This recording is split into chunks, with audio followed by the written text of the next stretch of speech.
The sound of expensive heels echoed through the sterile corridors of St. Catherine's Medical Center as Brielle Montgomery, CEO of Montgomery Industries, pushed her 9-year-old daughter Camille's wheelchair with trembling hands. The diving accident had stolen more than Camille's ability to walk. It had shattered a mother's world. The spinal damage is too severe, the neurologist had whispered that morning. She'll never walk again. Just as Brielle's composure finally cracked, a gentle voice cut through her despair. "Excuse me," said the man in paint-stained work clothes, a young boy clutching his hand. "I know this sounds crazy, but I think I can help your daughter walk again." The janitor's confident words seemed impossible, but something in Lucas Thompson's eyes made Brielle pause. She had no idea that this single father's unconventional methods would not only restore her daughter's legs, but change their lives forever. Before we jump back in, tell us where you're tuning in from, and if this story touches you, make sure you're subscribed, because tomorrow, I've saved something extra special for you.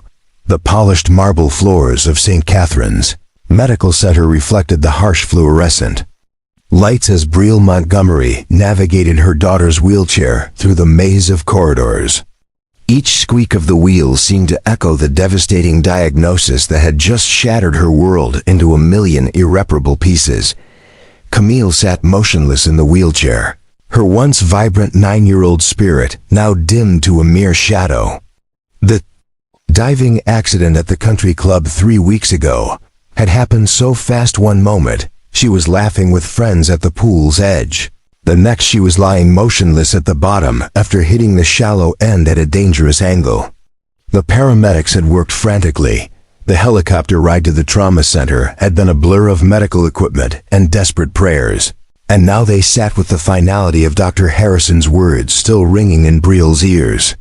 The spinal cord injury is complete at the L1 level, the neurologist had explained with clinical detachment, pointing to X-rays that might as well have been written in a foreign language. "I'm afraid there's no realistic possibility of recovery. Your daughter will never walk again." The weight of those words had hit Brielle like a physical blow. As CEO of Montgomery Industries, she was accustomed to solving problems, finding solutions, making impossible things happen through sheer determination and resources. But this was beyond her control, beyond her considerable influence, beyond everything she thought she could fix with enough money or connections. Camille hadn't spoken much since the accident. The bright, talkative girl who once filled their Beacon Hill penthouse with laughter and endless questions had retreated into a silence that terrified Brielle more than any board meeting or hostile takeover ever could. Her daughter's eyes, once sparkling with mischief and wonder, now held a vacant acceptance that no 9-year-old should ever possess. "Mrs. Montgomery?" The voice was soft, hesitant, but somehow cut through the fog of despair that had enveloped them. Brielle looked up to see a man in his early 30s, wearing paint-splattered work clothes and a worn baseball cap.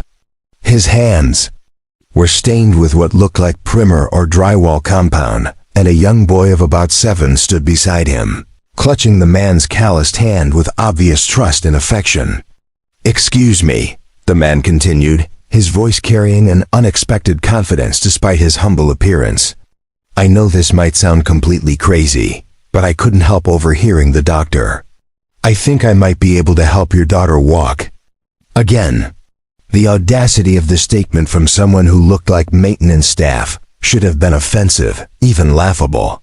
But something in Lucas Thompson's steady gaze made Brielle pause. There was a depth there, a quiet certainty that seemed entirely at odds with his appearance.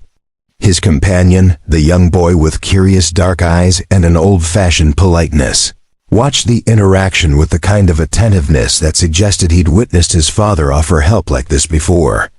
"I know how this must look," Lucas continued, seemingly reading her skeptical expression. "A guy covered in paint making promises about spinal injuries. But I've seen what seems impossible become possible. Sometimes the answers aren't where we expect to find them." Camille, who had barely acknowledged anyone's presence for days, suddenly looked up with the first spark of interest Brielle had seen. Since the accident, the young boy beside Lucas stepped forward slightly, offering a small, encouraging smile that somehow managed to reach Camille in a way that weeks of concerned adult faces hadn't. Brielle felt her carefully constructed composure beginning to crack. The powerful executive who commanded respect in boardrooms across the country was just a terrified mother willing to grasp at any hope, no matter how unlikely the source. She found herself studying Lucas's face more carefully, searching for any sign of delusion or manipulation, but finding instead a calm sincerity that was both unsettling and oddly comforting. "Trust me," Lucas said simply, his words carrying the weight of someone who understood exactly how much he was asking. Brielle Montgomery had never imagined herself running a manufacturing empire. With her Harvard MBA and background in venture capital, she had planned to revolutionize the startup world, not navigate the complexities of industrial production and supply chains. But life had other plans when her father, renowned industrialist William Montgomery, suffered a massive heart attack during a crucial merger negotiation 4 years ago. At 32, she had become one of the youngest female CEOs of a Fortune 500 company, inheriting Montgomery Industries along with its 12,000 employees and its reputation as one of the most innovative manufacturing companies on the East Coast.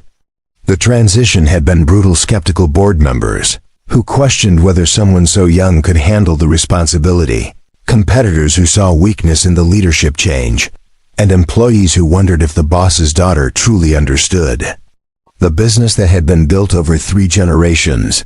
Brielle had proven them all wrong through sheer force of will and an almost supernatural ability to outwork everyone around her. She arrived at the office before dawn, stayed until well past dinner, and spent weekends studying production reports and market analyses with the same intensity she had once applied to case studies. The company not only survived her father's sudden death but thrived under her leadership, expanding into new markets and developing cutting-edge manufacturing processes that had earned them contracts with major automotive and aerospace companies. But success had come at a personal cost. Her marriage to tech entrepreneur David Clark had crumbled under the pressure of her demanding schedule and his inability to handle her sudden elevation to corporate royalty. The divorce had been as civilized as expensive lawyers could make it, but it left Brielle as a single mother trying to balance the demands of running a major corporation with raising a spirited daughter who needed more attention than Brielle's schedule typically allowed. Camille had been the light of her life, the one person who could make her forget about quarterly earnings and production targets. Their Saturday morning breakfasts at the country club, their spontaneous shopping trips on Newbury Street, and their quiet evenings reading together in the penthouse library had become sacred time that Brielle protected fiercely from the demands of her professional responsibilities. The diving accident had happened during one of these precious mother-daughter moments. They had been at the Brookline Country Club for their usual weekend swim, and Camille had been showing off her new diving skills for a group of friends. Brielle had been reviewing quarterly reports on her tablet, always working, even during leisure time when the screaming started. By the time she looked up, Camille was already at the bottom of the pool, motionless in the shallow water where she had misjudged the depth. The guilt was overwhelming. If she had been watching instead of working, could she have prevented it? Could she have warned Camille about the shallow end? The what-ifs plagued her during endless nights at Camille's bedside, watching monitors and praying for signs of improvement that never came. In the weeks following the accident, Brielle had exhausted every resource at her disposal. She had flown in specialists from Johns Hopkins, consulted with renowned spinal injury experts from Switzerland, and even arranged for experimental treatments at cutting-edge facilities in Japan. Each consultation had ended the same way: sympathetic, but realistic assessments that confirmed Dr. Harrison's original diagnosis. The spinal cord damage was simply too severe. The woman who had built her reputation on finding solutions to impossible problems was facing the one challenge that couldn't be overcome with determination, money, or connections. For the first time in her adult life, Brielle Montgomery felt truly helpless, and that helplessness was eating away at her from the inside. Her company was suffering too. She had delegated more responsibilities to her management team, but her attention was scattered between board meetings and medical appointments, between quarterly projections and physical therapy sessions.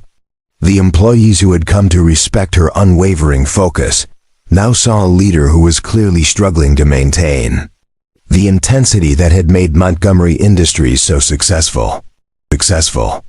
But none of that mattered compared to watching her daughter's spirit slowly dying. Camille, who had once been fearless and full of dreams about becoming a marine biologist or an Olympic swimmer, now spent her days staring out windows with a resignation that broke Brielle's heart. The specialists talked about adaptation and acceptance, about learning to live with limitations. But Brielle couldn't accept that her vibrant daughter was destined for a life defined by what she couldn't do rather than what she could achieve. Lucas Thompson moved through the world with the quiet confidence of a man who had learned to find purpose in unexpected places. At 34, his weathered hands told the story of someone who had worked hard for everything he'd ever earned, but his eyes held depths that suggested experiences far beyond construction sites and renovation projects. Most people seeing him in his paint-stained work clothes and scuffed boots would never guess that less than 5 years ago, those same hands had been performing delicate neurosurgery at Massachusetts General Hospital. Lucas had once been considered one of the most promising young neurosurgeons in New England, a prodigy who combined exceptional technical skill with an intuitive understanding of the human nervous system that amazed even his most experienced colleagues. Preparing and narrating this story took us a lot of time, so if you are enjoying it, subscribe to our channel. It means a lot to us. Now back to the story. His specialty had been pediatric spinal trauma, the most challenging and heartbreaking cases in neurosurgery. While other surgeons avoided these complex procedures because of their low success rates, Lucas had been drawn to them precisely because they seemed impossible. He had developed innovative surgical techniques that had restored mobility to dozens of young patients, whose cases had been considered hopeless by other specialists. The transformation in his life had begun with a single case, a 7-year-old boy named Michael, who had suffered a severe spinal injury in a car accident. The boy's parents, immigrants from Guatemala who spoke little English, had been told by multiple doctors that their son would never walk again. When they were referred to Lucas as a last resort, he saw something in the injury pattern that others had missed, a small possibility for recovery that conventional wisdom saw didn't exist. The surgery had been successful beyond anyone's expectations. Michael had not only regained the ability to walk, but had eventually returned to playing soccer with his friends. But the case had triggered something in Lucas that went beyond professional satisfaction. He began studying alternative approaches to spinal rehabilitation, exploring connections between neuroplasticity and unconventional therapies that most medical professionals dismissed as unproven. His research had led him to Dr. Patricia Hernandez, a researcher at MIT who was investigating the relationship between emotional healing and physical recovery in spinal injury patients. Dr. Hernandez had theorized that traditional rehabilitation approaches, while technically sound, often failed to address the psychological barriers that prevented the nervous system from fully recovering its function. Together, they had developed a revolutionary approach that combined cutting-edge medical intervention with what could only be described as emotional rehabilitation. Their methods included music therapy, pet-assisted recovery, and most controversially, the involvement of peer mentors, other young patients who could provide hope and encouragement in ways that adult medical professionals couldn't match. Their first clinical trials had shown remarkable results. Patients who had been written off as permanent paraplegics were regaining sensation and movement. Medical journals were beginning to take notice of their work, and Lucas was being invited to present their findings at international conferences. Then, tragedy had struck with devastating suddenness. Dr. Hernandez, who had become not just his research partner, but his closest friend and the woman he had hoped to marry, was killed in a car accident while driving to a conference where they were supposed to present their latest breakthrough. The accident had happened on a rainy night in Vermont, and Lucas had been following in a separate car with their research materials. When he saw the truck that ran the red light, the loss had shattered more than just his personal life. Without Dr. Hernandez's academic credentials and institutional support, their research was suddenly viewed with skepticism by the medical establishment. Colleagues who had praised their innovative approaches began questioning methods that seemed too unconventional, too dependent on factors that couldn't be easily quantified or replicated. The final blow had come when the hospital administration, concerned about liability and reputation, had quietly discouraged Lucas from continuing his experimental approaches. The message had been clear: stick to conventional treatments or find somewhere else to practice. Faced with the choice between abandoning the work that had given his career meaning or leaving the prestigious position he had worked so hard to achieve, Lucas had chosen to walk away entirely.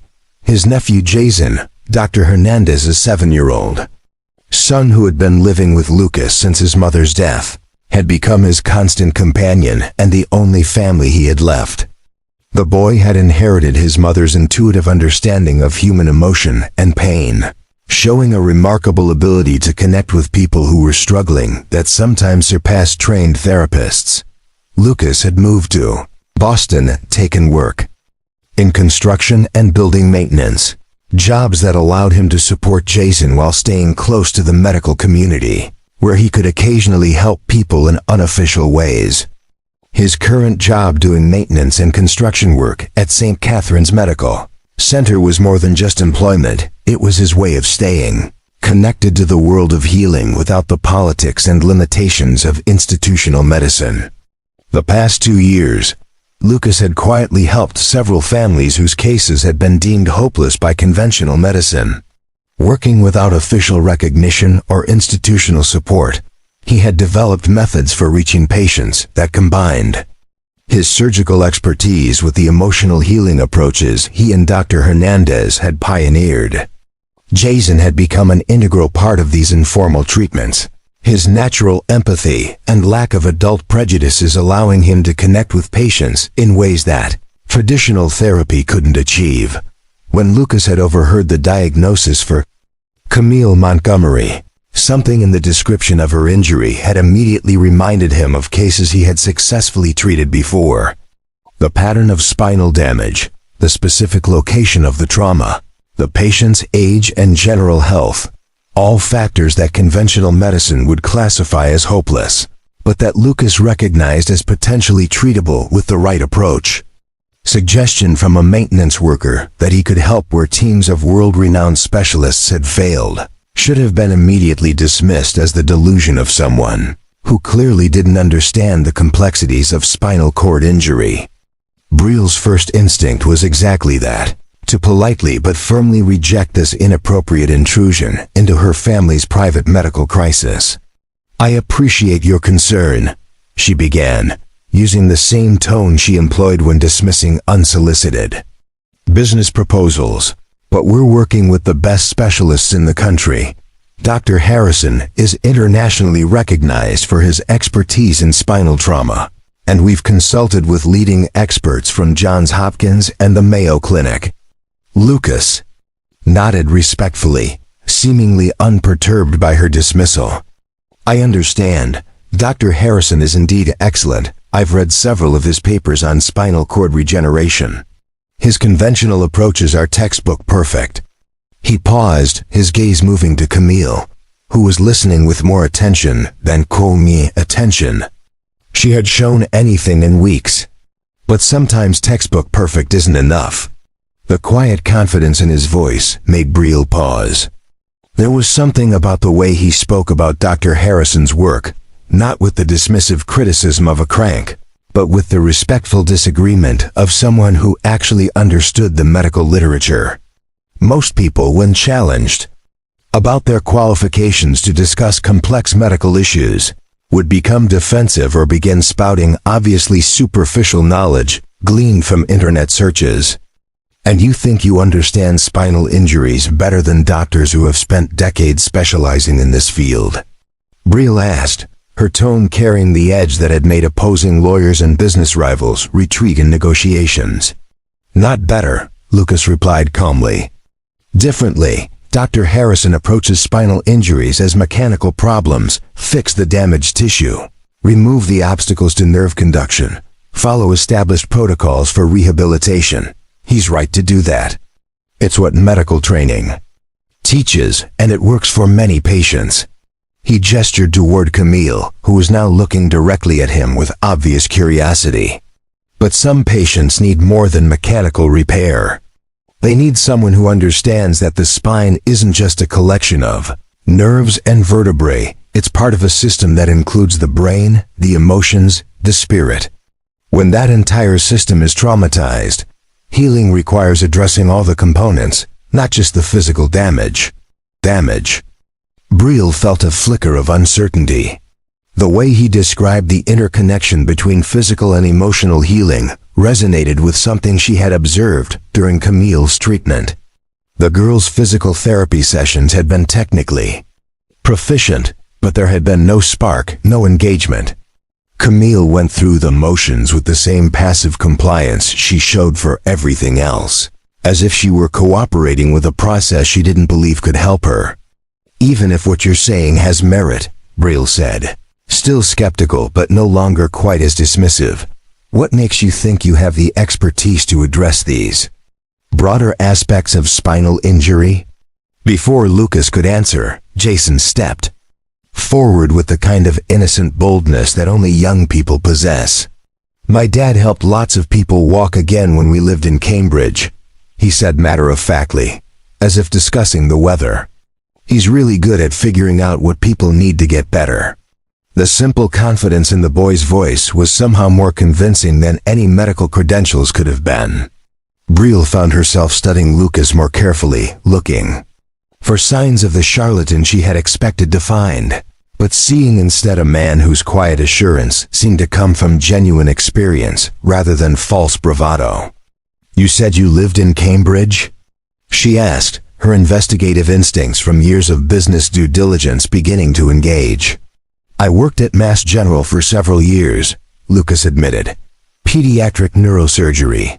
I specialized in spinal trauma cases, particularly complex injuries that other surgeons considered inoperable. The revelation hit Brielle like a physical shock. Mass General was one of the most prestigious hospitals in the country, and pediatric neurosurgery was among the most demanding and selective specialties in medicine. Someone who had worked in that environment was no maintenance worker offering folk remedies. He was a trained medical professional, whose current circumstances raised more questions than they answered. If you're a neurosurgeon, why are you working in building maintenance? She asked bluntly. Lucas's expression grew more serious, and she could see him weighing how much to reveal. I left conventional medicine because I found that the most effective treatments for certain types of injuries weren't the ones that medical institutions were comfortable supporting. Sometimes helping people requires stepping outside the boundaries of what's considered acceptable practice. The answer raised as many questions as it addressed, but it also explained the strange combination of medical knowledge and humble circumstances that had initially seemed so contradictory. Brielle had encountered enough brilliant people in her business career to recognize the type individuals whose expertise was genuine, but whose approaches were too unconventional for traditional institutions to embrace. What exactly are you proposing? She asked, her tone shifting from skeptical dismissal to cautious interest. Let me spend some time with Camille, Lucas said simply, not replacing her current treatment, just supplementing it. One session, here at the hospital where she's comfortable, with her medical team aware of everything we're doing. If there's no positive response, I'll walk away and not bother you again."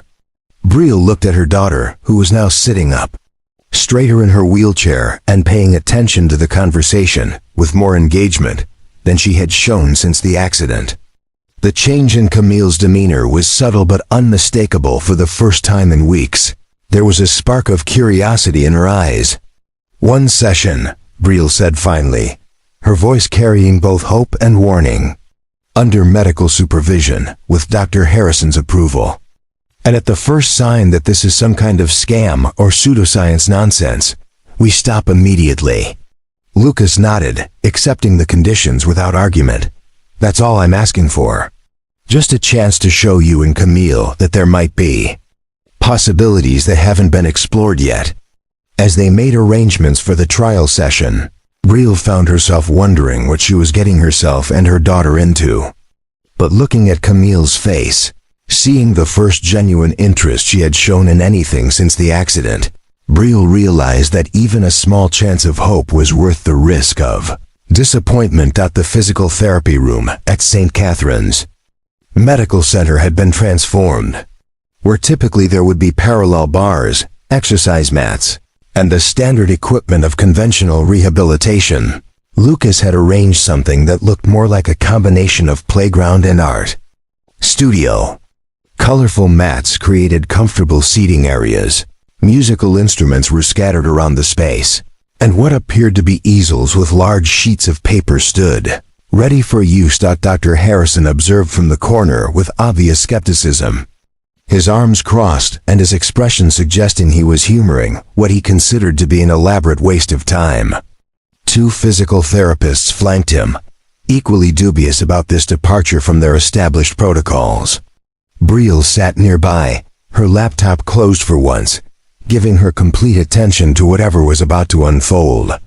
"Camille," Lucas began, positioning himself at her eye level rather than standing over her wheelchair, "I want to try something different today.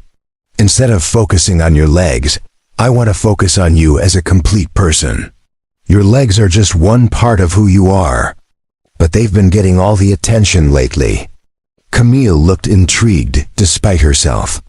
After weeks of medical professionals discussing her condition in clinical terms, someone was finally talking to her as if she were more than a collection of symptoms and deficits.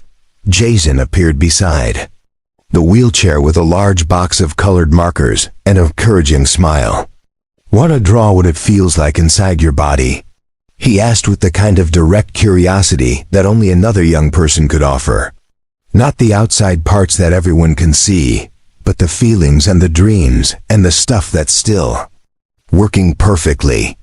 The request was unlike anything in conventional physical therapy, but Camille immediately understood what he meant.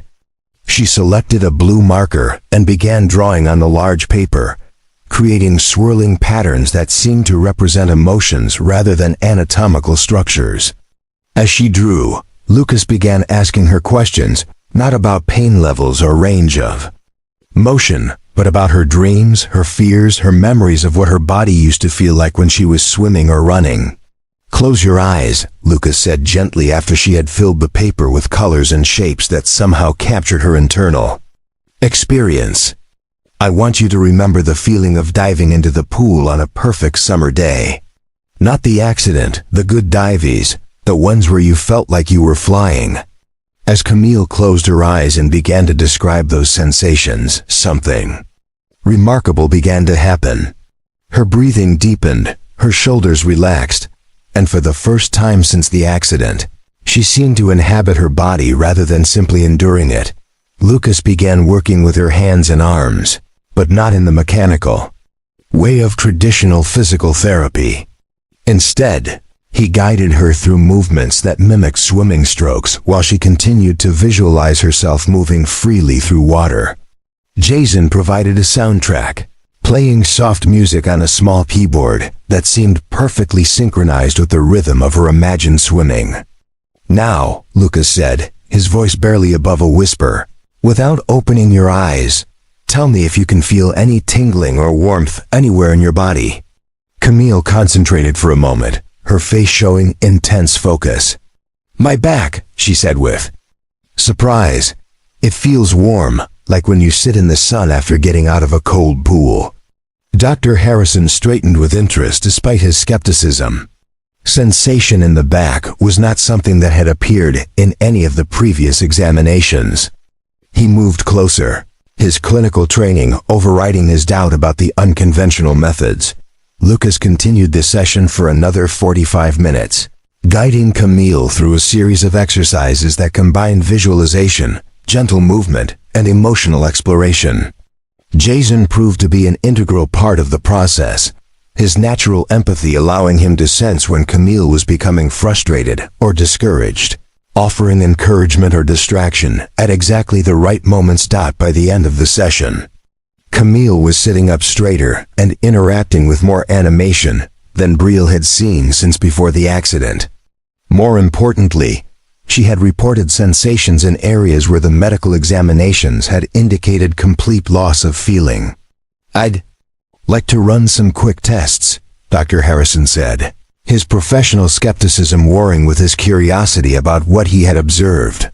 The neurological examination that followed revealed subtle but definite responses to stimuli that had previously produced no reaction. "This is unexpected," Dr. Harrison admitted, reviewing his findings. "There appears to be some return of sensation in the lower thoracic region. It's not dramatic, but it's measurable and significant." Brielle felt her heart racing. After weeks of devastating pronouncements about permanent damage and irreversible limitations, they were finally hearing about improvement, about possibilities rather than restrictions. "How is this possible?" she asked, looking between Dr. Harrison and Lucas. "Traditional rehabilitation focuses on the physical pathways," Lucas explained. "But the nervous system is influenced by emotional state, stress levels, hope, fear, all the things that conventional medicine tends to categorize as secondary factors. When someone experiences trauma like Camille's, the entire system shuts down, not just the damaged areas. Sometimes you have to address the whole person before the physical healing can begin." Dr. Harrison nodded slowly, his scientific training making him cautious about accepting explanations that couldn't be easily quantified, but his clinical experience forcing him to acknowledge the results he had just documented. "I'd like to schedule follow-up sessions," he said finally. "Whatever you're doing, it appears to be having a positive effect that we should continue to monitor and document." As they left the hospital that afternoon, Brielle noticed that Camille was asking questions about when they could return, showing the first enthusiasm for any aspect of her treatment since the accident began. The girl who had been passively accepting her limitations was now actively engaged in the possibility of recovery. That evening, Brielle found herself researching Lucas Thompson for the first time since their encounter. What she discovered in medical journals and conference proceedings painted a picture of a brilliant doctor whose innovative approaches had achieved remarkable results before his sudden departure from institutional medicine. The mystery of why such a skilled professional had chosen to work in building maintenance was still unclear, but his credentials and published research were undeniably impressive.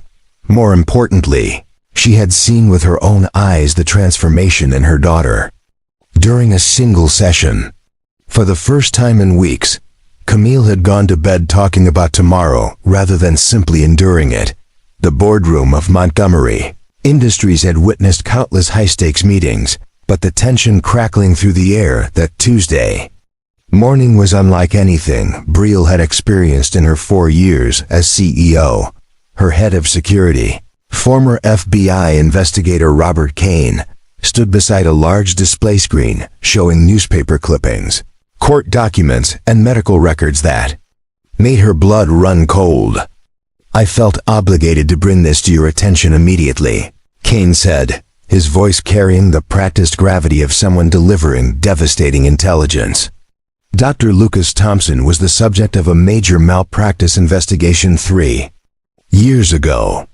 The case made national headlines in the medical community. The screen displayed a series of damning newspaper headlines. "Experimental treatment ends in tragedy. Young neurosurgeon's controversial methods under investigation. And medical board reviews dangerous procedures after patient death. Court. Documents showed a wrongful death lawsuit filed against Lucas, alleging that his experimental treatments had directly caused a patient's death. Brielle stared at the evidence, feeling as though someone had pulled the floor out from beneath her. Just days ago, she had been praising Lucas's innovative methods to Dr. Harrison, defending his unconventional approach against the skepticism of traditional medicine. Now she was looking at documentation that suggested she had entrusted her daughter's care to someone whose methods had allegedly killed a patient. Who was the patient? She asked, her voice barely audible above the hum of the conference room's ventilation system. Kane hesitated before answering, clearly aware of how much worse his response would make the situation. Dr. Patricia Hernandez, age 31. She was also his research partner and romantic partner.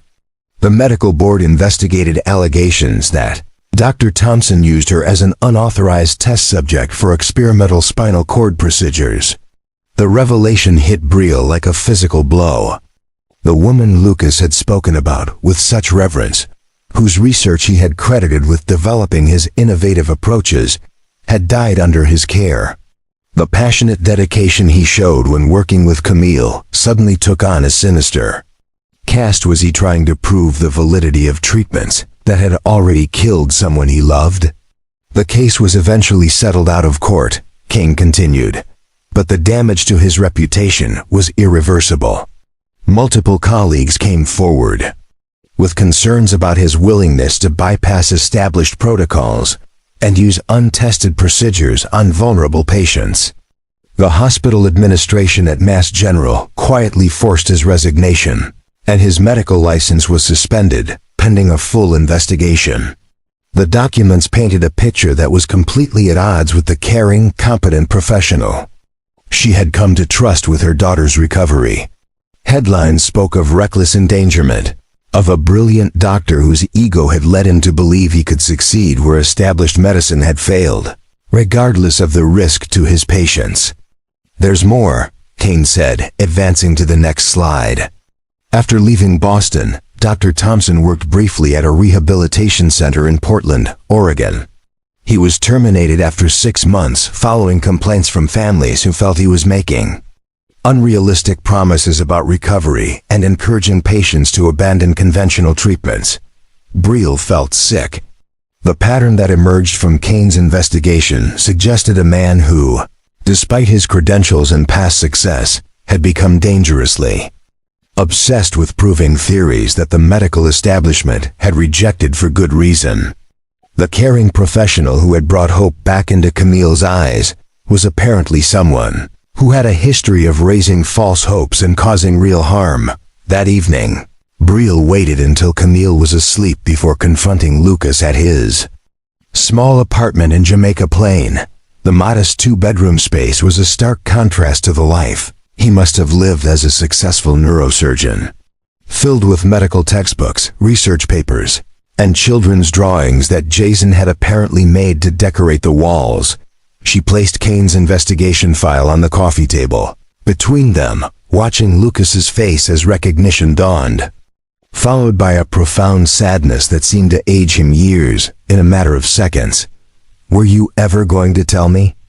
Brielle asked, fighting to keep her voice steady despite the rage and betrayal coursing through her system.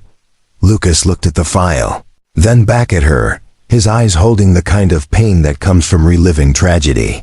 "Yes," he said simply. "When I felt you were ready to understand what really happened, not just what the headline suggested. Ready?" Brielle's carefully controlled composure cracked.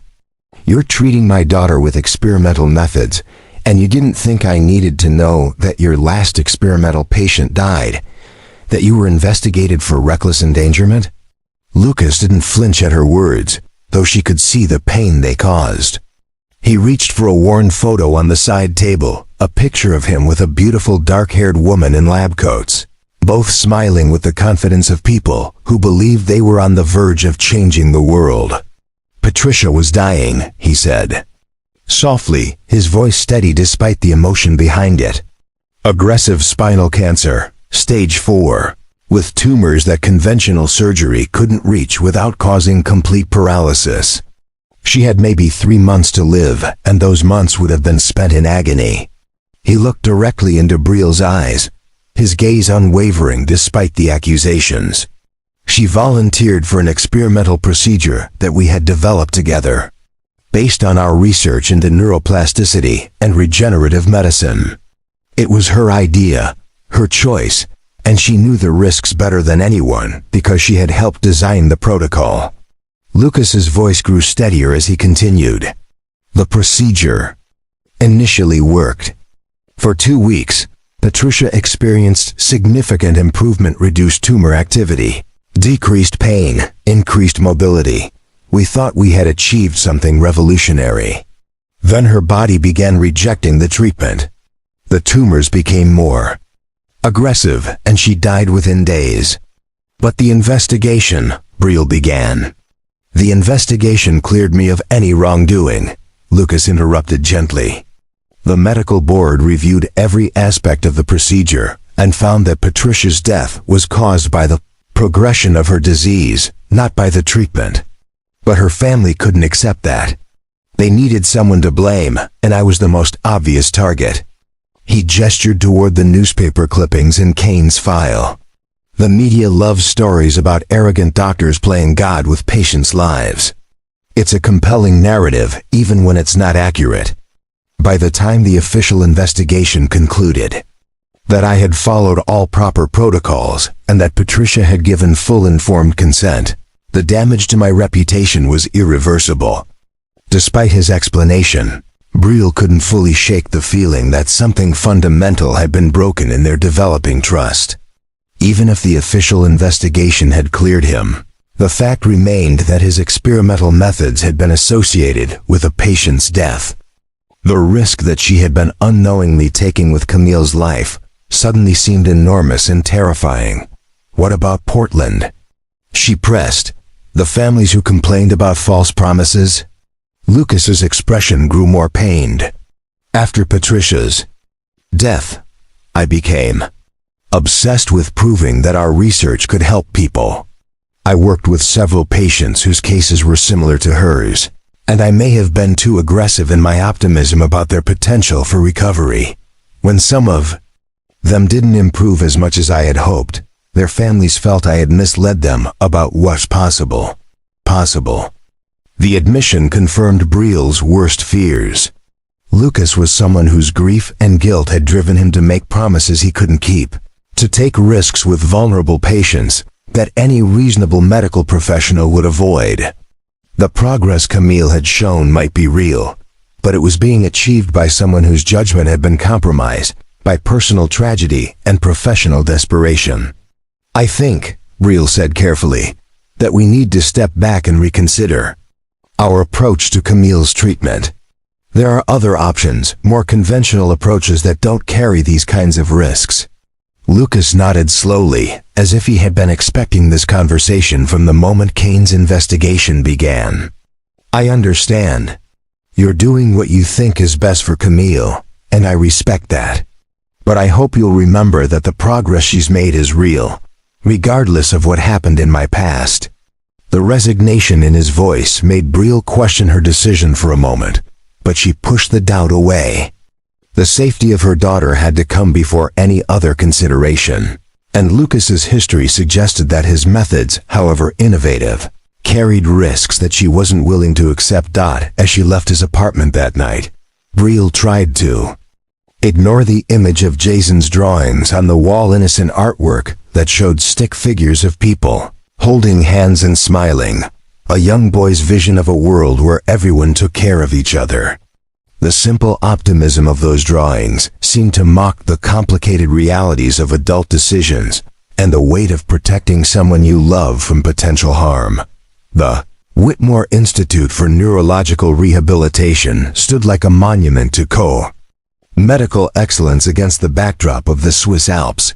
Its glass and steel architecture spoke of cutting-edge technology and unlimited resources, while its location in one of the world's most prestigious medical tourism destinations promised the kind of care that only unlimited wealth could provide. Dr. Elizabeth Reimer, the Institute's director, had flown to Boston personally to meet with Briel and present their treatment program. Her credentials were impeccable: Harvard Medical School, residency at Johns Hopkins, fellowship at the Mayo Clinic, and 15 years of experience treating the most challenging spinal cord injuries from around the world.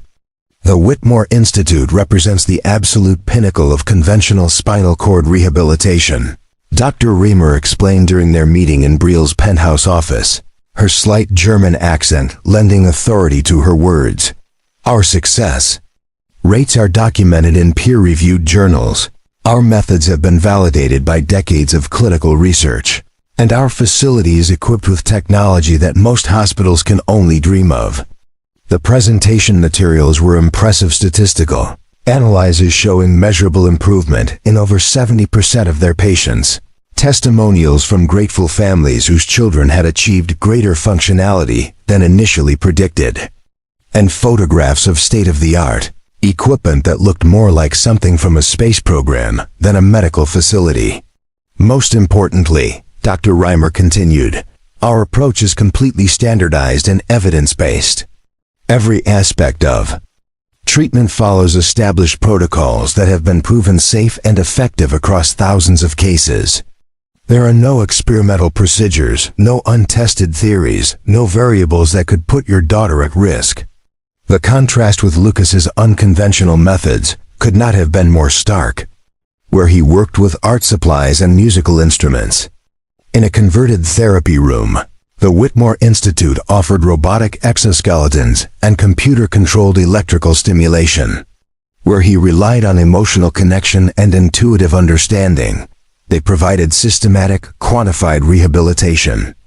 Based on decades of accumulated scientific knowledge, Briel found herself drawn to the certainty that Dr. Reimer offered. After the uncertainty and emotional turmoil of the past weeks, the idea of placing Camille's care in the hands of an institution with documented success rates and unquestionable credentials was enormously appealing. There would be no wondering about hidden histories, no concern about experimental procedures that might cause more harm than good. The program requires a minimum commitment of 3 months, Dr. Reimer explained. Patients live in our residential facility, which provides not just medical care but educational and social programs designed to help young people adapt to their new circumstances while maximizing their potential for recovery. When Lucas learned of Briel's decision to transfer Camille to Switzerland, his professional demeanor cracked for the first time since she had known him. They met in the hospital corridor outside Camille's room, where she was having what was supposed to be her final session with the traditional physical therapy team. You're making a mistake, Lucas said, his voice low and urgent. Camille is responding to our treatment approach. The neural pathways we've been working to establish are fragile. If you interrupt the process now, those connections may not reform in the same way. His eyes held an intensity that reminded Briel uncomfortably of the obsessive determination that had apparently driven him to take dangerous risks in the past. The Whitmore Institute follows protocols that were developed for adults with different types of injuries. They'll treat Camille's symptoms, but they won't address the underlying trauma response that's preventing her nervous system from fully healing. Briel stood firm, armored in the certainty that came from choosing the safe, conventional path. Dr. Reimer has successfully treated hundreds of pediatric spinal injuries. Their methods are proven, their facility is world-class, and their approach doesn't depend on the vision of a single practitioner. What she didn't say was that their approach was also safer, more predictable, and free from the emotional complications that had made Lucas's treatment both effective and troubling. At the Whitmore Institute, Camille would receive the best possible care without Briel having to worry about whether her daughter was being used to validate someone's desperate need for professional redemption. Lucas seemed about to argue further, then stopped himself, nodding slowly as though coming to terms with a difficult truth. I understand. You're protecting your daughter the only way you know how, and I can't fault you for that." The resignation in his voice made Brielle question her decision for a moment, but she pushed the doubt away. The Whitmore Institute represented everything that Lucas's approach wasn't: institutional, methodical, accountable, and safe. When it came time to explain the decision to Camille, Brielle had prepared a careful explanation about the wonderful opportunity to work with the world's best specialists in a beautiful location where she would meet other young people facing similar challenges. She had expected resistance, perhaps tears, but she was unprepared for her daughter's complete emotional shutdown. Camille listened to the description of the Swiss clinic with the same passive compliance she had shown during the darkest days after her accident. The spark of engagement that had returned during her sessions with Lucas and Jason disappeared, replaced by a resigned acceptance that was somehow more heartbreaking than tears would have been. "I don't want to go," Camille said finally, her voice small but determined. "Lucas and Jason understand what I need. The other doctors just see my legs, but they see me." The simple statement cut through all of Brielle's carefully constructed rationalizations.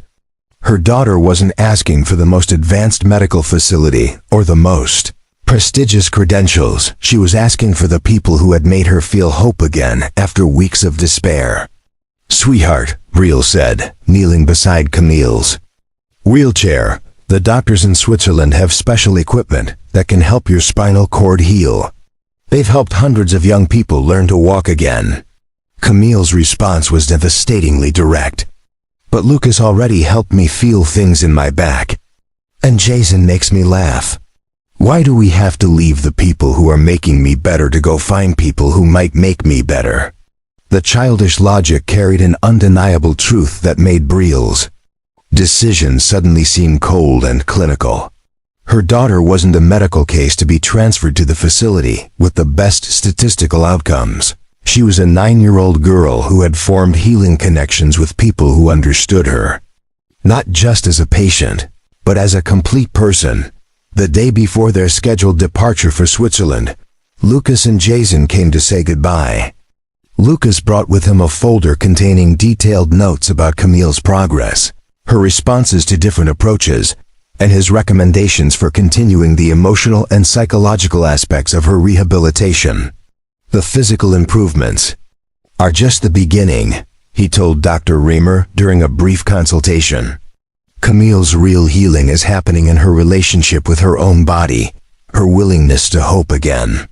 The Whitmore Institute's protocols are excellent for addressing the mechanical aspects of spinal injury, but don't forget that she's also recovering from trauma that goes deeper than physical damage."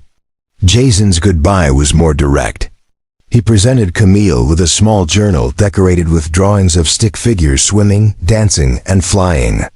"You can write to me about all the new things you learn," he said seriously. "And when you come back, you can teach me everything the Swiss doctors showed you. The assumption that she would return, that this was a temporary separation rather than a permanent transfer to different care made Camille smile for the first time since learning about the trip. But it also made Brielle realize how final this decision felt, and how uncertain she was that it was the right choice. As they prepared to leave for the airport, Camille sat quietly in her wheelchair, clutching Jason's journal and staring out the window of their penthouse as if trying to memorize the view of Boston Harbor. Her acceptance of the situation was complete, but it lacked any enthusiasm or hope, exactly the opposite of what Brielle had been trying to achieve by choosing the safest possible treatment option. The private terminal at Logan International Airport was designed for discretion and efficiency, allowing wealthy clients to avoid the chaos of commercial travel while maintaining complete privacy. Brielle had used these facilities dozens of times for business trips, but today the luxurious lounge felt more like a waiting room for the condemned. Camille sat motionless in her wheelchair, staring at the journal Jason had given her without opening it. The medical transport team moved efficiently around them, checking equipment and coordinating with the Swiss medical personnel who would meet their flight in Zurich. Everything was proceeding according to plan, yet Brielle felt a growing sense of dread that had nothing to do with concerns about international travel. "Mrs. Montgomery?" The gate agent approached with a small package that had just been delivered. This arrived from Miss Camille, with instructions that it be given to her before departure. Inside the package was a recording device, an old-fashioned cassette player that looked like it had been borrowed from a museum. Attached was a note in Jason's careful elementary school handwriting. "Play this when you feel scared. It's magic music that remembers everything good about you." Camille looked at the device with the first spark of interest she had shown all morning.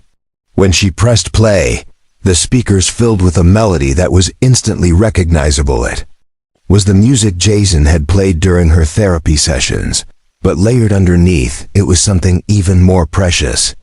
Her own voice, humming along with the tune during one of their sessions, mixed with the sound of her laughter when she had first felt sensation returning to her back. The recording was imperfect, clearly made on improvised equipment, but it captured something that no professional documentation could convey: the sound of a young girl rediscovering joy after trauma, the music of healing happening in real time. It was raw, authentic, and undeniably beautiful. Also in the package was an envelope, addressed to Brielle in Lucas's precise handwriting. Inside was a single sheet of paper with a quote that made her breath catch. "Your father once told me that the greatest medical breakthroughs don't come from perfect technology. They come from perfect understanding of what each patient needs. To heal, Camille needs more than the best treatment. She needs the right treatment. Trust yourself to know the difference." Brielle stared at the note, her mind racing.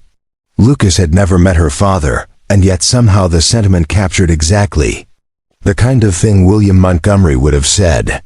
Her father had built Montgomery Industries, not by following conventional wisdom, but by recognizing opportunities that others missed, by trusting his instincts even when they led him away from the safe choices.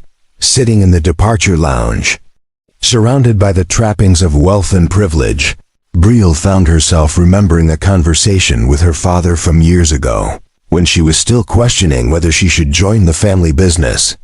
The most successful leaders, he had told her, aren't the ones who make the safest choices. They're the ones who make the right choices, even when those choices look risky to everyone else.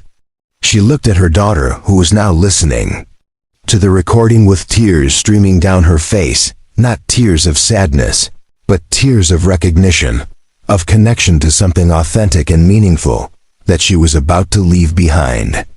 "Mom," Camille said softly, pulling the headphones from her ears, "this is what it sounds like when I'm getting better.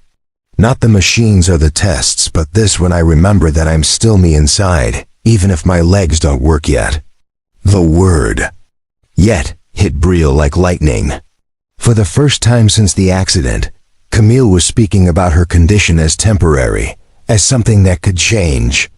The Swiss clinic, with all its advanced technology and proven protocols, offered adaptation and management. Lucas offered something more dangerous but more precious, the possibility of genuine healing.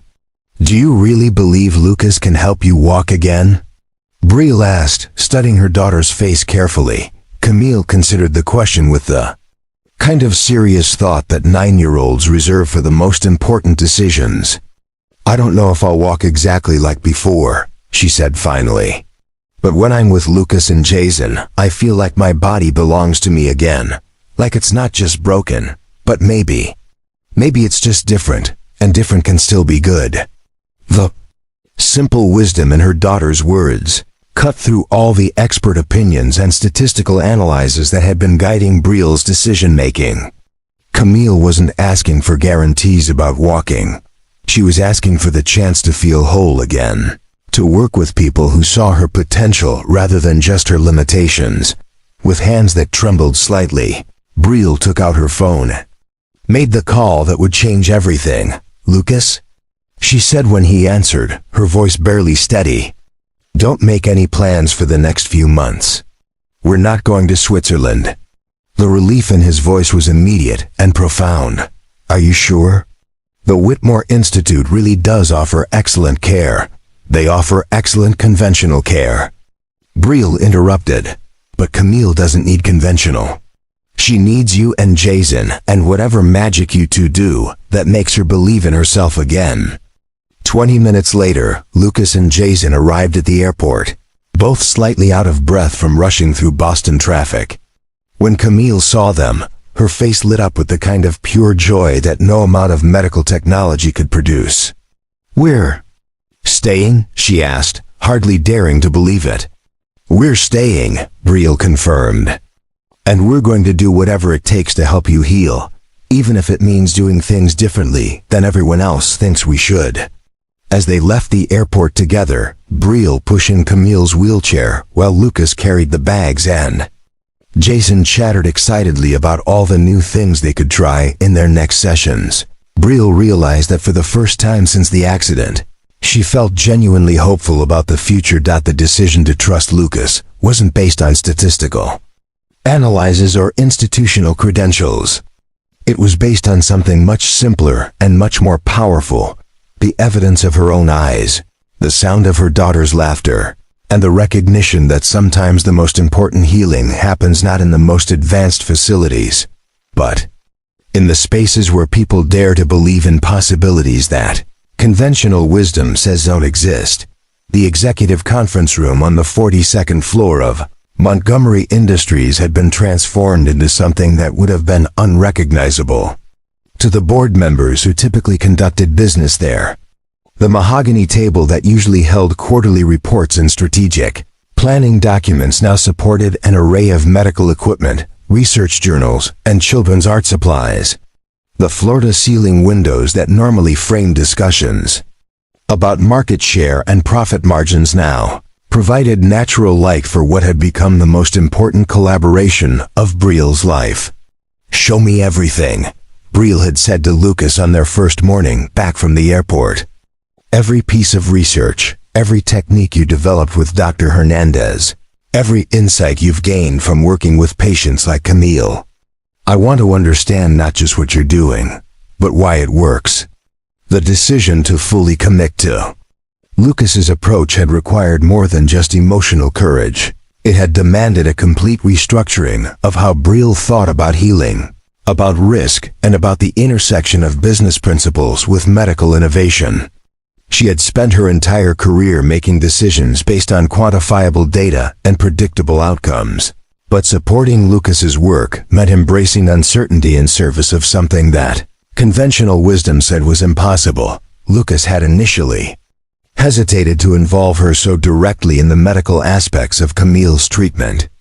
"You don't need to understand the technical details," he had said. "Trust is enough." But Brielle had built Montgomery Industries by refusing to delegate understanding to others, by mastering every aspect of the business that bore her family's name. "Trust isn't enough," she had replied firmly. "If I'm going to bet my daughter's future on your methods, I need to understand exactly what we're doing and why." The first week of their partnership had been intensive education for Brielle. Lucas had walked her through Dr. Hernandez's original research on neuroplasticity and emotional healing, explaining how trauma to the spinal cord affected not just physical function, but the entire nervous system's relationship to hope, fear, and self-perception. The science was complex, but the underlying principle was elegantly simple. The body's ability to heal was directly connected to the mind's willingness to believe healing was possible. Traditional rehabilitation focuses on working around damage, Lucas explained, using anatomical diagrams to illustrate his points. The assumption is that destroyed neural pathways are gone forever, so treatment concentrates on training other parts of the nervous system to compensate. It's effective for achieving basic functionality, but it accepts limitation as the starting point. He pulled up brain scans from some of his previous successful cases, pointing to areas where new neural pathways had formed in response to his combined approach of physical therapy, emotional healing, and what he called hope activation. Dr. Hernandez theorized that the nervous system is far more adaptable than we assume. but only when the patient genuinely believes that adaptation is possible. Fear, depression, and resignation actually prevent neuroplasticity. They cause the brain to shut down healing processes that might otherwise occur naturally. Briel studied the scans, her analytical mind working to understand the implications. So you're saying that Camille's emotional state isn't just important for her psychological well-being, it's actually affecting whether her spinal cord can physically repair itself. Exactly. Which is why Jason's role in her treatment isn't just supportive, it's medically necessary. When Camille sees another young person who believes completely in her potential for recovery, it changes her brain chemistry in ways that make physical healing more likely. The revelation transformed how Briel understood everything they had been doing. Lucas's seemingly unorthodox methods weren't alternatives to proper medical treatment. They were addressing aspects of the healing process that conventional medicine didn't recognize as medically relevant. As their collaboration deepened, Briel began contributing insights from her business experience that enhanced Lucas's medical approach. Her expertise in project management and resource optimization helped them develop more systematic ways of tracking Camille's progress, while her understanding of psychology and motivation from years of managing teams provided new strategies for maintaining Camille's engagement during difficult phases of treatment. You're thinking about this like you would any other project, Lucas observed one afternoon as Briel presented a detailed chart tracking the correlation between Camille's emotional state, her physical responses, and external factors like weather, sleep quality, and social interactions. Because it is a project, Briel replied. The most important project of my life. And like any successful project, it needs clear objectives, measurable milestones, and systematic problem solving when we encounter obstacles. The systematic approach that Briel brought to Lucas's intuitive methods created a synergy that neither could have achieved alone. Lucas understood the complex medical and emotional factors that influenced healing, while Briel provided the organizational framework that allowed them to optimize those factors consistently rather than relying on sporadic inspiration. Their working relationship gradually extended beyond Camille's treatment. Lucas found himself consulting with Briel about other cases. He was handling informally families who had reached out to him after hearing about Camille's progress. Briel, meanwhile, discovered that the skills she had developed as a CEO translated surprisingly well to medical project management, and she began researching ways that Montgomery Industries might contribute to advancing the kind of integrated treatment approach that Lucas represented. Have you ever thought about formalizing your methods? She asked during one of their evening strategy sessions. Developing protocols that other practitioners could learn and implement? Lucas looked surprised by the suggestion. The medical establishment isn't interested in approaches that can't be standardized and replicated in clinical trials. What works for Camille might not work for another patient with a similar injury. Too much depends on individual psychology, family dynamics, social support systems. So you develop multiple protocols for different patient profiles. Briel replied, her mind automatically shifting into business development mode. You create diagnostic criteria for identifying which patients are likely to benefit from emotional integration. Therapy. You establish training programs for practitioners. You document case studies that demonstrate effectiveness. She began sketching organizational charts and implementation timelines, her excitement building as she recognized the potential for scaling Lucas's approach beyond individual cases. What you and Dr. Hernandez developed isn't just a treatment method, it's a completely different philosophy of healing. But philosophy without infrastructure remains theoretical.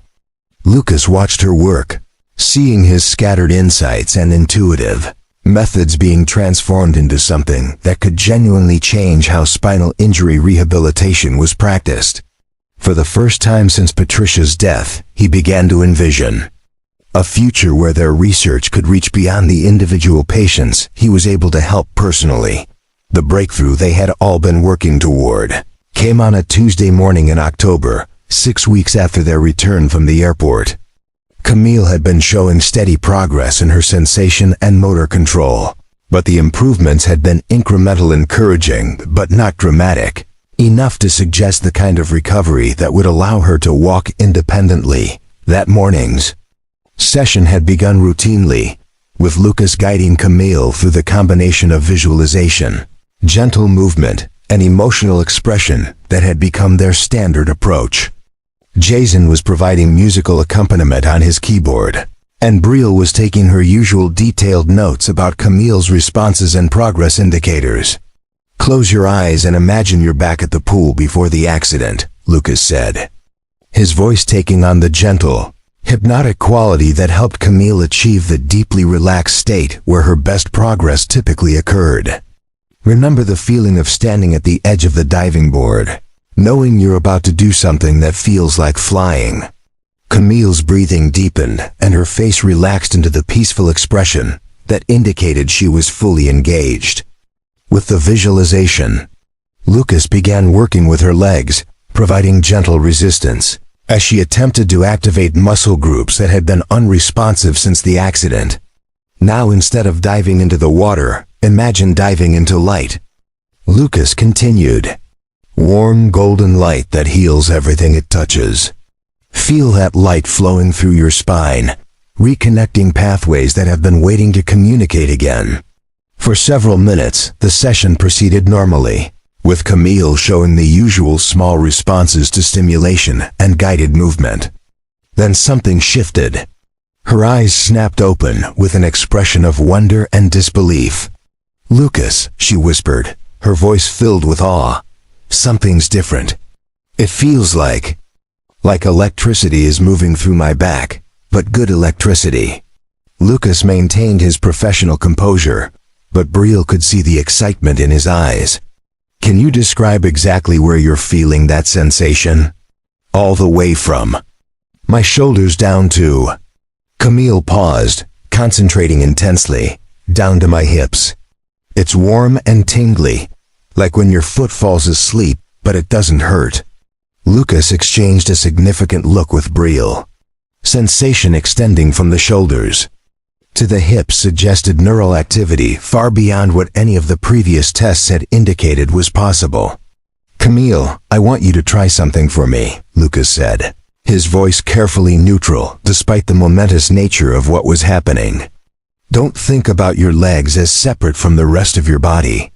Think about your whole self as one connected system, and imagine that electricity you're feeling flowing all the way down to your toes." Camille closed her eyes again, her face showing intense concentration. For several long moments, nothing visible happened. Then, so subtly that Brielle almost missed it, Camille's right foot moved. Not just a twitch or a reflexive response, but a deliberate flexing motion that clearly indicated conscious control. "Did you see that?" Camille asked excitedly, opening her eyes and looking down at her feet. "I made it move. I really made it move." Lucas carefully conducted a series of neurological tests, documenting responses that were far beyond anything they had recorded before. Camille was able to produce small but unmistakable movements in both feet, and showed restored sensation throughout her lower extremities. Most remarkably, the movements appeared to be getting stronger as she practiced, suggesting that the neural pathways were not just reconnecting, but actively strengthening. "This is extraordinary," Lucas said quietly, his professional amazement overriding his usual calm demeanor. "The level of recovery we're seeing typically takes months or even years to develop, if it occurs at all." Brielle found herself unable to speak, watching her daughter wiggle her toes with the kind of fierce concentration that other children might apply to video games. The moment felt surreal after weeks of incremental progress measured in tiny improvements. They were witnessing what could only be described as a medical miracle, but the most remarkable aspect of the breakthrough wasn't the physical recovery itself, it was Camille's response to it. Instead of the explosive joy that Brielle had expected, her daughter showed a calm satisfaction, as if this development was exactly what she had been expecting all along. "I knew this would happen," Camille said matter-of-factly. "My legs were just taking a break while the rest of me figured out how to be brave again." The simple statement encapsulated everything that Lucas had been trying to explain about the connection between emotional and physical healing. Camille's recovery wasn't just about damaged neural pathways learning to function again. It was about a young girl rediscovering the fundamental belief that her body could be trusted, that healing was possible, that the future could be different from the past. Over the next several days, Camille's motor function continued to improve at a rate that astonished everyone involved in her care. Dr. Harrison, who had initially been skeptical of Lucas's methods, found himself documenting recovery patterns that challenged everything he thought he knew about spinal cord injury rehabilitation. "I've never seen anything like this," he admitted during a consultation to review Camille's latest test results. "The speed and extent of neurological recovery is unprecedented in my experience. Whatever you two are doing, it's working in ways that conventional medicine can't fully explain." The success with Camille began attracting attention from other families facing similar challenges. Word spread through Boston's medical community about the CEO's daughter who was walking again, after being told she never would, and about the unconventional collaboration between a former neurosurgeon and a business executive that had made it possible. Lucas found himself fielding calls from desperate parents, while Brielle was approached by medical researchers interested in studying their integrated approach. The personal healing journey that had begun with a chance encounter in a hospital corridor was evolving into something with implications far beyond their individual circumstances. "We need to be careful about how we handle this attention," Brielle warned during one of their planning sessions. "Success can be as dangerous as failure if it's not managed properly." But even as they navigated the growing interest in their work, both Brielle and Lucas understood that something fundamental had shifted between them that went beyond their collaboration around Camille's treatment. The intense partnership that had developed through shared commitment to Camille's healing had created a connection that neither had anticipated. Working together 16-hour days, sharing the emotional highs and lows of Camille's recovery, and witnessing each other's dedication to something larger than personal interest, had built a foundation of trust and respect that felt increasingly like something more profound. The evening after, Camille took her first independent steps, tentative, supported by a walking frame, but undeniably real. Brielle and Lucas found themselves alone in the conference room that had become their shared workspace, surrounded by the evidence of their successful collaboration. "We did it," Brielle said quietly, still hardly able to believe what they had accomplished. "You did it," Lucas corrected. "By trusting something that every rational analysis told you to reject." "No," Brielle replied, looking directly at him. "We did it, together, and I think we're just getting started." The words carried implications that extended far beyond Camille's recovery, acknowledging a partnership that had transformed both their lives in ways that neither had expected when they first met in that hospital corridor months ago. The autumn sun streamed through the floor-to-ceiling windows of the newly constructed Hernandez Montgomery Center for Integrated Healing, casting long shadows across the reception area where families from across the country waited with expressions that Brielle recognized all too well: the desperate hope of parents who had been told their situation was hopeless. 1 year after that pivotal moment in St. Catherine's Medical Center, the simple encounter between a CEO and a maintenance worker had evolved into something neither could have imagined. The center, named to honor both Dr. Patricia Hernandez's groundbreaking research and the Montgomery family's commitment to transformative medicine, occupied a purpose-built facility in Cambridge, just minutes from Harvard Medical School and Massachusetts General Hospital. The building itself embodied the integrated approach that Lucas and Brielle had developed: medical-grade equipment seamlessly integrated with spaces designed for art, music, and a kind of emotional healing that conventional rehabilitation centers rarely considered medically relevant.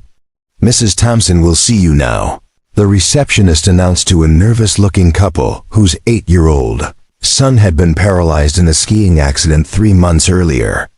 They followed a path that hundreds of families had taken before them, walking past walls decorated with photos and letters from former patients, young people who had defied medical predictions and reclaimed possibilities that traditional medicine had written off as impossible. In the main treatment area, Lucas worked with a 12-year-old girl named Sarah, whose horse riding accident had left her with injuries remarkably similar to Camille's original diagnosis. Beside him, Jason, now 8 years old and officially enrolled in the center's peer mentor training program, guided Sarah through the kind of visualization exercises that had proven so effective with other young patients. The transformation in Lucas was remarkable. Gone was the quiet resignation of the maintenance worker who had approached Brielle in that hospital corridor. In its place was the confident authority of a medical professional who had not only reclaimed his reputation but had established himself as a pioneer in a field that was rapidly gaining recognition throughout the medical community. His methods, once dismissed as unscientific, were now the subject of peer-reviewed research studies and international conferences. The key is understanding that healing happens on multiple levels simultaneously, Lucas explained to Dr. Jennifer Walsh, a visiting researcher from the University of California, San Francisco, who was documenting their treatment protocols for potential replication on the West Coast. Physical rehabilitation without emotional integration addresses only part of the problem. We found that patients who engage with both aspects of treatment show recovery rates that are significantly higher than conventional approaches alone. The statistics supported his claims. In the 12 months since the center had opened, they had treated 63 patients with various forms of spinal trauma. 57 had shown measurable improvement beyond their original prognosis, with 31 achieving functional recovery that their original medical teams had deemed impossible. The success rates had attracted attention not just from desperate families, but from medical insurance companies, research institutions, and government agencies interested in understanding how integrated treatment approaches might revolutionize rehabilitation medicine. But the most compelling evidence of their success walked through the center every day as a volunteer, mentor, and living testament to the power of believing in possibilities that conventional wisdom rejected. Camille, now 10 years old and fully mobile, had not only regained the ability to walk, but had returned to swimming with a passion that surpassed even her pre-accident enthusiasm. Her story had been featured in medical journals, national magazines, and a documentary film that was currently being considered for several major awards. More importantly, Camille had become the center's most effective ambassador, her mere presence providing hope to newly arrived families who were struggling to believe that recovery was possible. She had an intuitive understanding of what other young patients needed to hear, and her matter-of-fact confidence about healing had proven more persuasive than any medical literature or statistical analysis. "I know it's scary," she was telling Sarah's parents during a family orientation session, "but Lucas and Jason aren't just doctors, they're like possibility experts. They helped me remember that my body belonged to me, even when it felt broken." The center had also become a hub for training medical professionals who wanted to integrate emotional healing approaches into their own practices. Lucas had developed a comprehensive certification program that attracted doctors, nurses, physical therapists, and social workers from around the world. The waiting list for the 6-month intensive training program extended more than 2 years into the future. "We're not trying to replace conventional medicine," Lucas explained during one of his regular lectures to visiting professionals. "We're trying to complete it. The human body is remarkably resilient, but that resilience can only be fully accessed when the patient genuinely believes in their potential for recovery. Our job is to create the conditions where that belief becomes not just possible, but inevitable." The success of the center had also transformed Brielle's role within Montgomery Industries. While she remained CEO, she had restructured the company's operations to allow for significant involvement in medical technology and rehabilitation research. Montgomery Industries had become the primary funding source for the center's operations, and Briel had established a foundation that provided grants to other researchers working on integrated approaches to complex medical challenges. The professional partnership between Briel and Lucas had evolved into something deeper and more personal over the months of working together. Their shared commitment to helping families facing impossible circumstances had created a bond that transcended their original doctor-patient relationship, growing into mutual respect, intellectual collaboration, and eventually, genuine love. Their engagement had been announced 6 months earlier at the center's first annual gala, an event that had raised over $3 million for expanded research and treatment programs. The announcement had surprised no one who had witnessed their partnership, but it had generated significant media attention as a story of two people whose lives had been transformed by their commitment to healing others. People ask us how a CEO and a former neurosurgeon ended up running a rehabilitation center together, Briel had said during her speech at the engagement announcement. The answer is simple. We both learned that the most important breakthroughs happen when you're brave enough to trust what conventional wisdom says is impossible. The wedding was scheduled for the following spring in the center's gardens, with Camille serving as maid of honor and Jason as best man. The ceremony would be officiated by Dr. Harrison, who had become not just a medical colleague, but a close family friend. Impressed by the way Lucas and Briel had transformed his understanding of what healing could look like, as the anniversary of their first meeting approached, Briel found herself reflecting on the extraordinary journey that had begun with Lucas's simple offer to help. The transformation went far beyond Camille's physical recovery or even the success of the treatment center. It was about the discovery that some of the most profound changes in life begin when someone is brave enough to say, "Trust me," and someone else is wise enough to take that leap of faith. The anniversary celebration was held in the same conference room at Montgomery Industries where Lucas and Briel had first begun their intensive collaboration. The space had been decorated with artwork created by patients from the center, photographs documenting recovery journeys, and letters from families whose lives had been changed by their work. Dr. Walsh, who had spent the past month documenting their methods, presented her preliminary research findings to the assembled group of medical professionals, patients, families, and supporters. What we're seeing at the Hernandez Montgomery Center challenges fundamental assumptions about neuroplasticity and recovery from traumatic injury, she announced. The integration of emotional healing with traditional rehabilitation appears to activate neural repair mechanisms that conventional approaches don't access. We're not just looking at improved outcomes. We're looking at a completely different understanding of what recovery means. The presentation included video testimonials from patients and families, statistical analyses comparing their success rates to conventional treatment programs, and brain imaging studies that showed neural pathway development in patients who had been told such recovery was neurologically impossible. But the most powerful moment came when Lucas was invited to address the audience.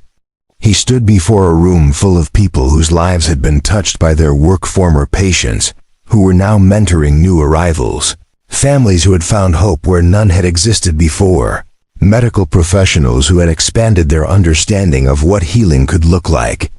1 year ago, Lucas began, his voice steady and confident. I was working as a maintenance worker in a hospital, helping with problems that could be fixed with tools and elbow grease. I thought that chapter of my life where I could make a real difference in people's healing had ended with tragedy and professional disgrace. He gestured toward Camille, who was sitting in the front row beside Briel, both of them beaming with pride. Then I met a little girl who couldn't walk and a mother who was desperate enough to trust a stranger in work clothes who made an impossible promise. That trust changed everything, not just for Camille, not just for her family, but for everyone. In this room and everyone who will walk through our doors in the future." Lucas paused, his eyes finding Briel's across the room. "The most important lesson I've learned is that healing rarely happens the way we expect it to. Sometimes the person who needs to be healed isn't the patient, sometimes it's the doctor, or the mother, or the support system around them. Sometimes helping one person walk again teaches you how to help dozens of others believe in possibilities they never knew existed." The applause was sustained and heartfelt, but Lucas held up his hand to continue. "I want to read something that Camille wrote for her school assignment last month about a person who changed your life," he said, pulling out a folded piece of paper. "She didn't write about me or her mother or any of the doctors who helped her. She wrote about Jason." He unfolded the paper and read, "Jason changed my life because he never acted like I was broken. When all the grown-ups were worried about my legs, Jason just wanted to play music and draw pictures and be friends. He taught me that the most important part of getting better isn't fixing what's wrong, it's remembering what's right. Now I help other kids remember what's right about them too, just like Jason taught me." The room fell silent as the profound wisdom of a 10-year-old's perspective settled over the audience. In a few simple sentences, Camille had articulated something that medical textbooks struggled to explain, that healing often begins not with addressing deficits, but with recognizing and nurturing the wholeness that trauma cannot destroy. As the formal program concluded and people began moving toward the reception area, Briel found herself standing alone with Lucas in the corner of the room, both of them overwhelmed by the magnitude of what had grown from their initial leap of faith. "Do you remember what you said to me that first day?" she asked quietly. Lucas smiled, his mind traveling back to that moment in the hospital corridor, when he had approached a desperate mother and her paralyzed daughter with nothing but conviction and compassion. "I said, trust me," he replied. "You said, I think I can help your daughter walk again," Briel corrected gently. "But what you really gave us was something much more valuable than the ability to walk. You gave us back the ability to hope." Looking around the room at the families, patients, and medical professionals whose lives had been touched by their work, Briel realized that the transformation that began with Lucas's simple offer had rippled far beyond anything they could have imagined. Children who had been told they would never walk were not just walking, they were running, swimming, dancing, and most importantly, believing in their own limitless potential. Medical professionals who had been trained to focus on limitations were discovering new ways to nurture possibility. Families who had been preparing for lives defined by disability were instead celebrating achievements that conventional medicine had said were impossible. The center now had a waiting list of over 400 families and had begun training programs in 12 other cities across the United States and Canada. International delegations were requesting consultations about establishing similar programs in their own countries. What had begun as one man's desperate desire to help a paralyzed girl had become a movement that was transforming how the medical community understood the relationship between hope and healing. As the evening wound down and the last guests departed, Camille and Jason were found in the center's music room, playing a piano duet they had composed together, a melody that somehow captured the journey from despair to hope, from isolation to connection, from brokenness to wholeness. "It's funny," Camille said to Jason as they finished their song. "A year ago, I thought the worst thing that could happen to me was not being able to walk. Now I know that the worst thing that could happen would be not helping other people believe they can walk too." Jason nodded seriously, his 8-year-old wisdom reflecting the profound experiences he had witnessed. "My dad says that sometimes the best thing about getting better is getting to help other people get better too. It's like passing on the magic." Listening from the doorway, Briel and Lucas exchanged a look of wonder and gratitude. The transformation that had begun with trauma and seeming tragedy had evolved into something that was multiplying hope and healing throughout the world. Some stories end with dramatic declarations, or life-changing moments, but the most profound. Transformations happen in the quiet spaces between grand gestures, in a maintenance worker's willingness to approach a desperate family, in a CEO's courage to trust unconventional wisdom, in a young girl's determination to believe that broken things can become whole again, and in two people's discovery that healing others can heal themselves in ways they never expected. Hernandez Montgomery Center stands today as a testament to the power of believing in possibilities that conventional wisdom rejects. Every day, families arrive carrying the weight of impossible diagnoses and leave carrying the lightness of renewed hope. Every day, young people who have been told what they cannot do discover what they can achieve when someone believes in their potential for healing. And every day, the simple truth that Lucas offered in that hospital corridor continues to ripple outward. Sometimes the most profound healing begins with the courage to say, "Trust me," and the wisdom to take that leap of faith. In the end, Camille did more than walk again. She learned to fly, carrying others with her into a future where the impossible becomes not just possible, but inevitable. One family at a time, the morning sun cast long shadows across Harvard Medical School's prestigious Longwood campus as Dr. Camille Montgomery Thompson adjusted her white coat and checked her reflection one final time before entering the lecture hall. At 20 years old, she was the youngest person ever invited to deliver the keynote address at the International Conference on Integrative Neurological Rehabilitation, a field that hadn't even existed when she was 10 years old and learning to walk again in a makeshift treatment room. The irony wasn't lost on her that she was speaking in the same medical complex where, a decade earlier, specialists had told her mother that she would never walk again. Today, she would address over 800 medical professionals from 43 countries about revolutionary treatment approaches that were now being implemented in rehabilitation centers across 6 continents. Ladies and gentlemen, the conference moderator announced, "Please welcome our keynote speaker, Dr. Camille Montgomery Thompson, Director of Pediatric Services at the Global Institute for Integrative Healing and founder of the Young Healers Network." The standing ovation that greeted Camille as she approached the podium was thunderous, but not just because of her professional accomplishments. Everyone in that room knew her story, the paralyzed girl whose recovery had sparked a medical revolution that had transformed the lives of thousands of patients worldwide. 10 years ago, Camille began, her voice carrying the same quiet confidence that had once characterized Lucas's approach to seemingly impossible challenges. "I couldn't move my legs. Today, I ran 5 miles before breakfast and then performed microsurgery on experimental neural interface." The journey between those two realities contains everything you need to know about the power of believing in possibilities that conventional wisdom says don't exist.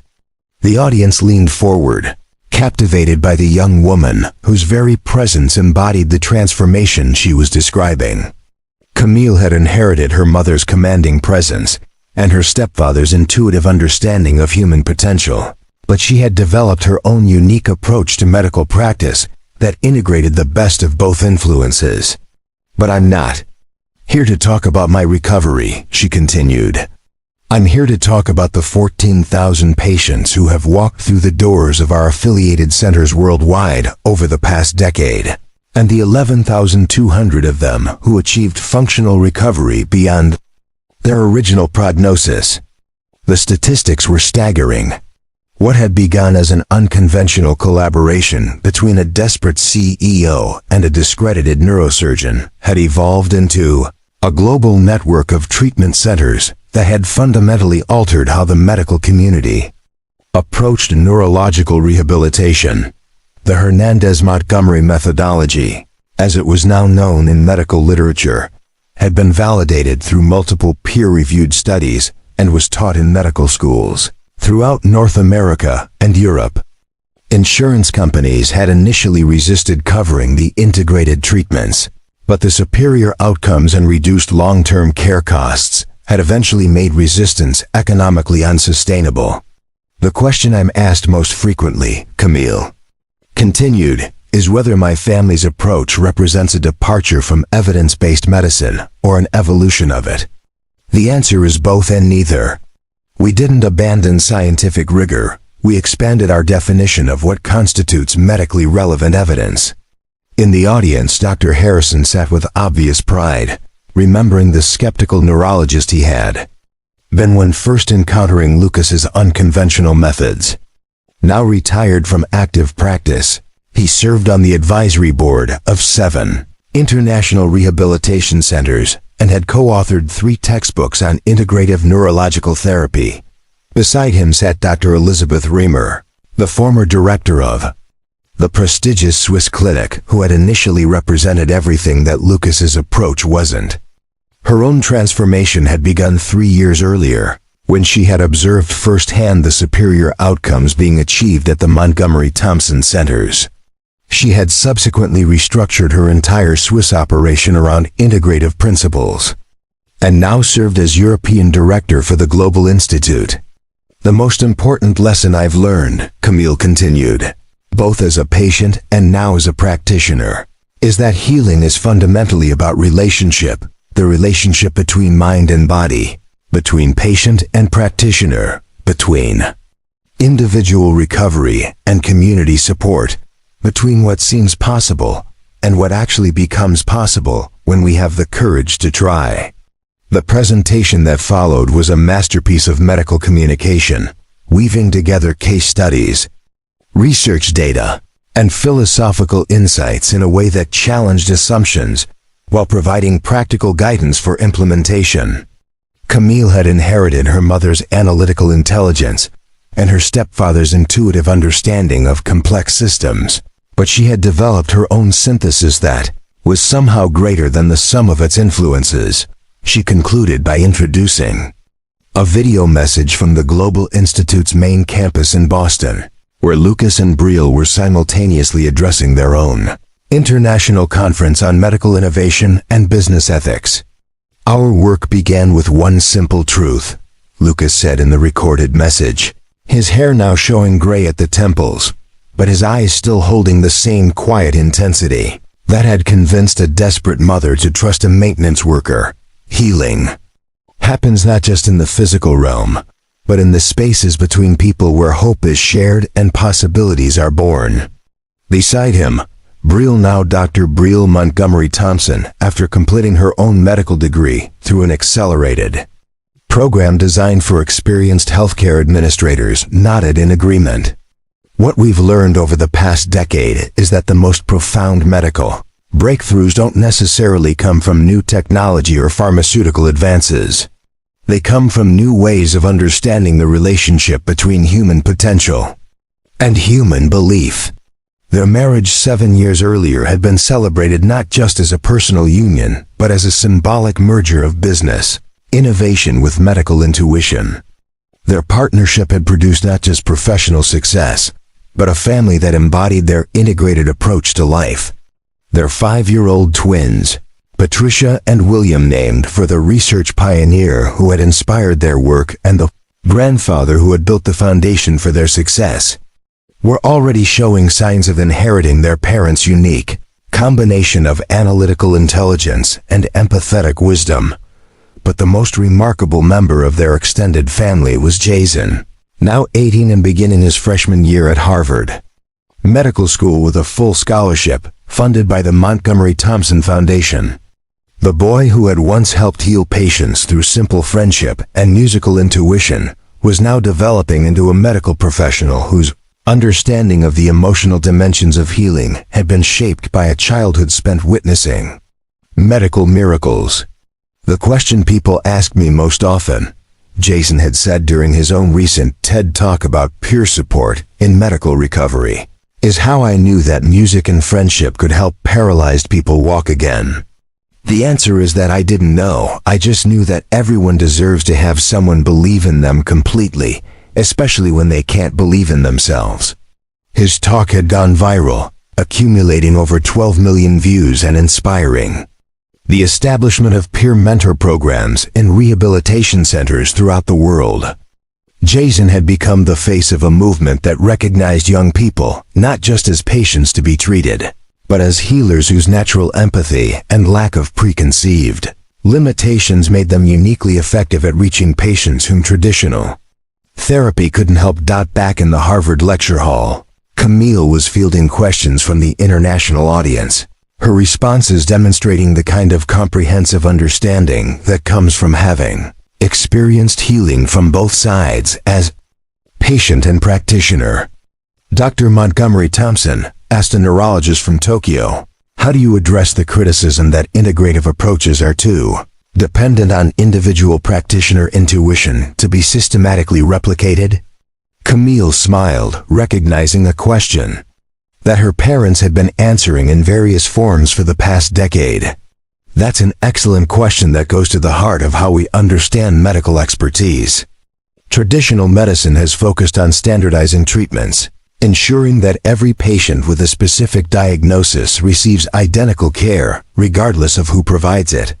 She moved away from the podium, her natural teaching instincts making the formal lecture feel more like an intimate conversation. But what we've discovered is that healing involves variables that can't be standardized: the patient's psychological state, their family dynamics, their cultural background, their previous experiences with medical trauma.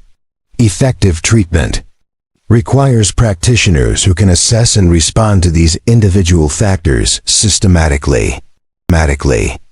What we've developed isn't intuitive medicine, it's systematically personalized medicine.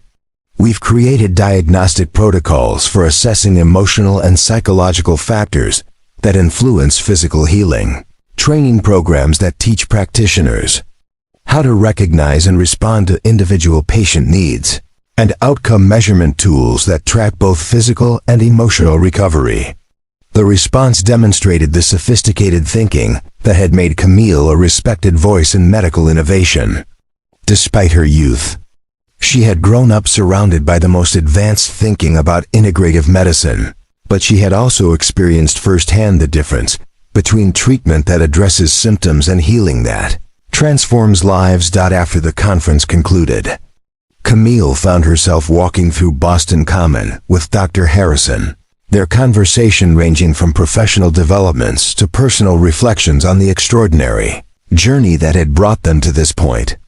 "You know," Dr. Harrison said, pausing beside the pond where ducks were enjoying the autumn afternoon, "when I first met your stepfather, I thought he was either delusional or dangerous.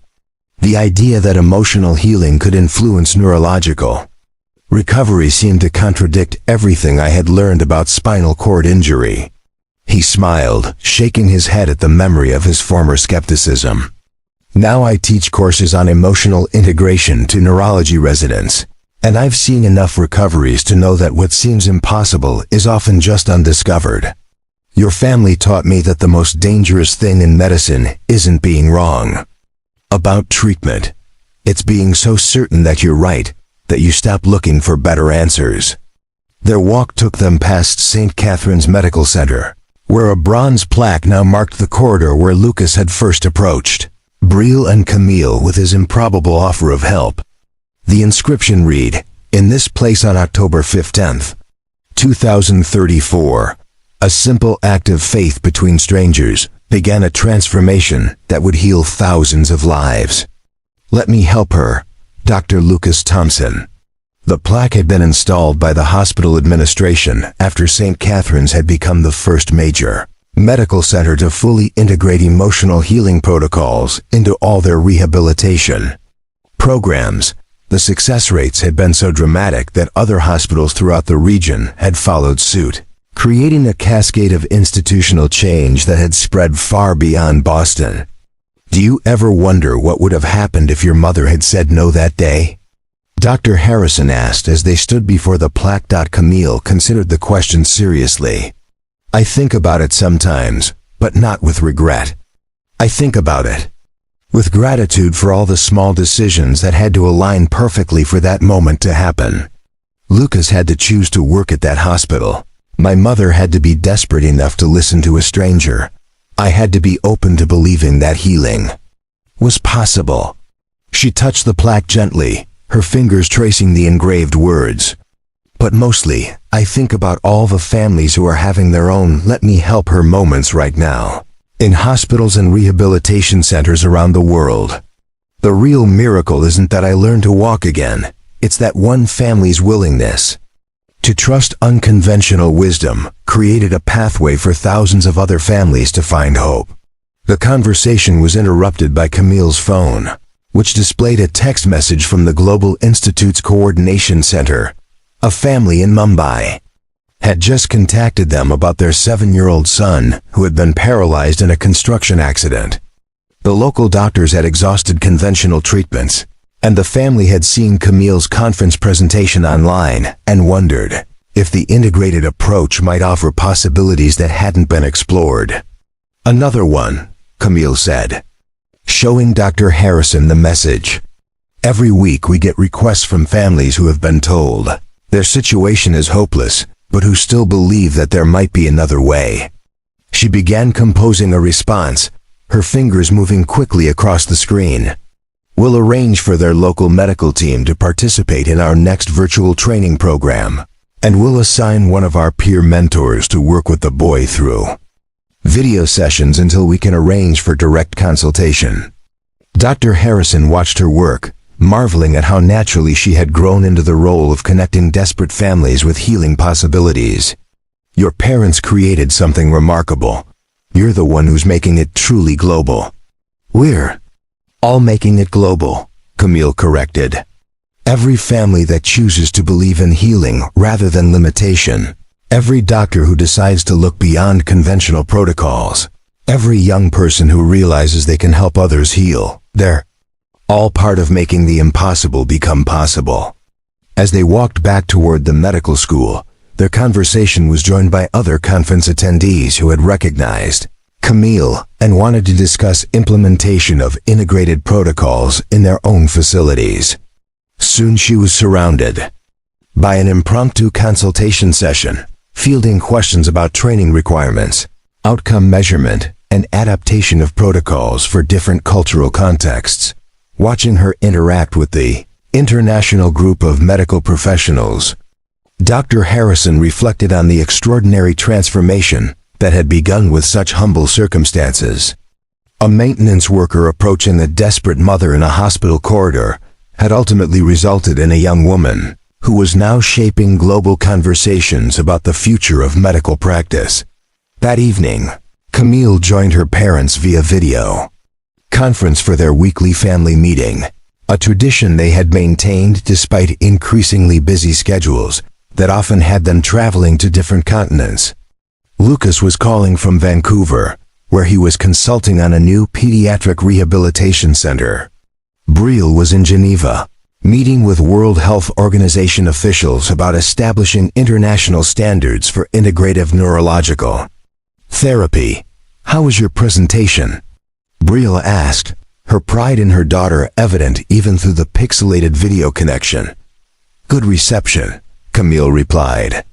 Dr. Raymer announced that the European network will be implementing our peer mentor protocols in all 47 of their affiliated centers by next year. "And I got a message from that family in Mumbai we discussed last month. The construction accident case?" Lucas asked, immediately focusing on the medical details. "What's the latest assessment?" Their conversation continued for the next hour.